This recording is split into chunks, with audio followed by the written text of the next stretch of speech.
నమస్తే, welcome back to Suman TV. Present మనతో పాటు ఉన్నారు అనలిస్ట్ మందర్ కృష్ణారెడ్డి గారు. నమస్తే సార్. నమస్తే అమ్మా.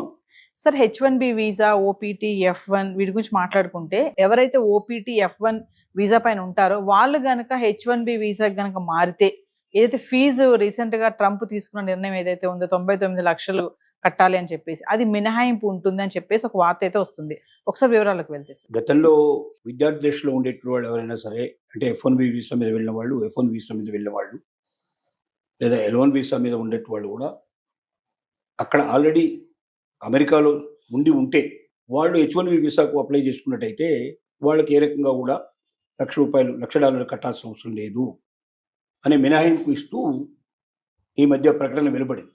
దాంట్లో ఇంకొంచెం వివరంగా వాళ్ళు చెప్పినట్టు మాటలు ఏమిటంటే, విద్యార్థి వీసా కింద కానీ లేదా ఓపీటీ, ఆప్షనల్ ప్రాక్టికల్ ట్రైనింగ్ ఎవరైతే చేస్తున్నారో, అంటే విద్యార్థి దశ తర్వాత నెక్స్ట్ స్టూడెంట్గా అయిపోయి నెక్స్ట్ వాళ్ళు ఓపీటీ కింద ఉండేటువంటి వాళ్ళు, వీళ్ళు ఎవరైనా సరే H1B వీసాకి ఏదైనా అప్లై చేసుకున్నట్టయితే విద్యార్థి చదువు పూర్తయిన డేట్ నుంచి కానీ ఓపీటీ పూర్తయిన డేట్ నుంచి కానీ 60 రోజుల లోపల వాళ్ళు ఈ అవకాశం వాళ్ళకు ఉంటుంది. అంటే విద్యార్థి దశలో ఉండేప్పుడే వాళ్ళు H1B వీసాకి అప్లై చేసుకోవచ్చు. అది డైరెక్ట్గా విద్యార్థిగా పూర్తి చేసుకున్న తర్వాత అయినా వాళ్ళు అప్లై జాయిన్ కావచ్చు.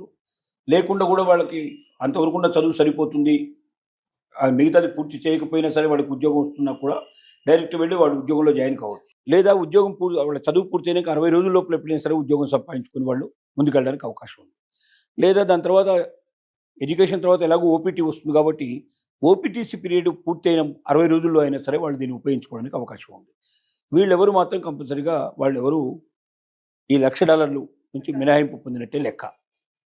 దాని అర్థం, నేను ఎడ్యుకేషన్ పూర్తయిపోయింది, ఎంతకాలమైనా ఉండి నేను ఎప్పుడైనా అప్లై చేసుకోవచ్చు అనడానికి వీల్లేదు.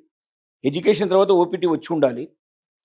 ఓపీటీ వచ్చిన తర్వాత 60 రోజుల లోపల మాత్రమే ఈ గడువు లోపల ఇది పూర్తి చేసుకోవాలి. ఓపీటీ తర్వాత 60 రోజుల లోపల కూడా పూర్తి చేసుకోకపోతే తెలుగు టపాలో ఇండియాకు రావాల్సిన పరిస్థితులు ఏర్పడతాయి, వాళ్ళ దేశానికి వెళ్ళాల్సిన పరిస్థితి ఏర్పడుతుంది. అంటే స్టూడెంట్గా ఉన్నప్పుడే తన ఆపర్చునిటీస్ ఎట్లా ఉంటో చూసుకొని H1B వీసా కోసం ట్రై చేసుకోవడం మంచిది.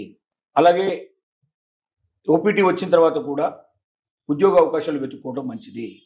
ఆ రెండు పూర్తయిన తర్వాత, ముందు స్టూడెంట్ తర్వాత ఓపీటీ, ఈ రెండు పూర్తయ్యే లోపల కూడా నీకు జాబ్ దొరకకపోతే మాత్రం 60 రోజుల తర్వాత నువ్వు రిటర్న్ కావాల్సిన పరిస్థితులు ఏర్పడతాయి. కాబట్టి ఈ టైంని పీరియడ్ని దృష్టిలో పెట్టుకొని ఎడ్యుకేషన్ పూర్తవుతుండగానే ఓపీటీ సంపాదించుకోవడం ముఖ్యం. ఓపీటీ వచ్చిన ముగిసే టైంకి, ఎప్పటివరకైతే ఓపీటీ డేట్ ముగిస్తుందో ఆ డేట్ నుంచి 60 రోజుల లోపల అప్లై చేసుకోవాల్సిన అవసరం ఉంది.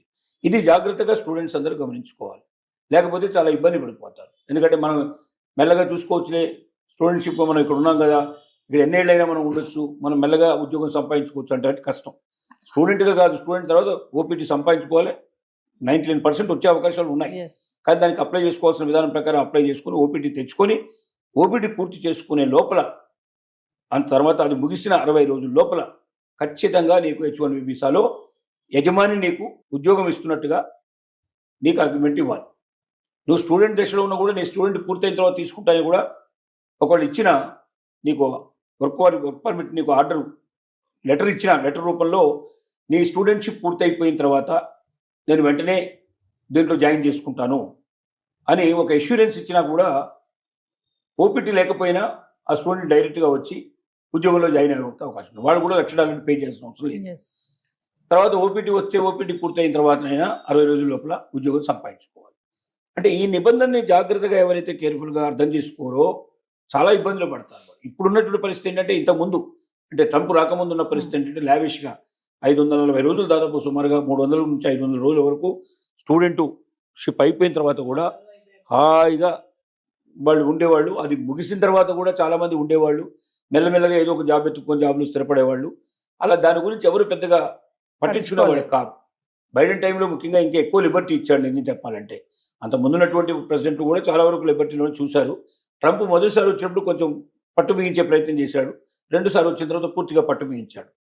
స్టూడెంట్స్ మాకు అవకాశం ఉంది కదా, ఇంకా మేము $1,00,000 కట్టాల్సిన అవసరం లేదు కదా అని ఆలోచించకుండా ఇప్పటి నుంచే ప్రతిరోజు జాగ్రత్తగా ఆలోచించి ఏ జాబ్స్ కనువైన తను చదువుతున్నాడా, లేక తన చదువుకు అనువైనటువంటి ఉద్యోగాలు ఏం దొరుకుతాయా అనేది రీసెర్చ్ చేసి తెలుసుకొని దానికి సంబంధించిన ఇప్పటి నుంచే విద్యార్థిగా ఉండే అప్లై చేసుకుంటూ ఆ జాబ్కు ఎలిజిబిలిటీ సంపాదించుకొని నా విద్యార్థి దశ ఈ రోజుతో పూర్తి కాబోతుంది, ఆ రోజు నెక్స్ట్ డే నేను మీ దగ్గర వచ్చి జాయిన్ అవ్వడానికి నాకు అవకాశం కల్పించండి అంటూ ముందుగానే వాళ్ళ దగ్గర నుంచి లెటర్ తీసుకునే ప్రయత్నం చేయడం చాలా మంచిది.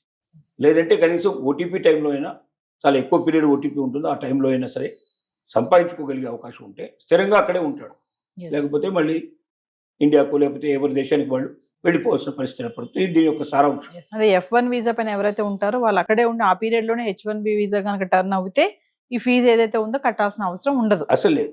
ఎస్, ఓటీపీలో కూడా జనరల్ గా స్టూడెంట్ దశ నుంచి ఓటీపీకి వస్తారు. ఓటీపీ అంటే స్టూడెంట్ దశ ముగితేనే ఓటీపీ వచ్చేది మీకు. ఓపీటీ వస్తుంది. ఓపీటీ అంటే అది ఆప్షనల్ ప్రాక్టికల్ ట్రైనింగ్ కాబట్టి ఓపీ టైంలోనే ఇతను ఉద్యోగానికి సంపాదించుకునే ప్రయత్నంలో చేయాలి. స్టూడెంట్ దశ కానీ ఓపీ టైం కానీ ఈ రెండు టైమింగ్స్ కుదరకపోతే 60 రోజులు టైం, ఆ తర్వాత కథం అయిపోతుంది. తర్వాత తొందరపడితే ఇంకా లాభం లేని పరిస్థితి ఏర్పడుతుంది.